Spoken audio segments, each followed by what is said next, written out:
రాజాది రాజుల కన్నా రాజైన దేవుడని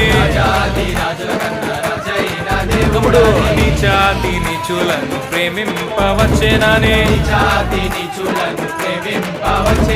నిన్న నేడు ఏకరీతిగా ఉన్నాడని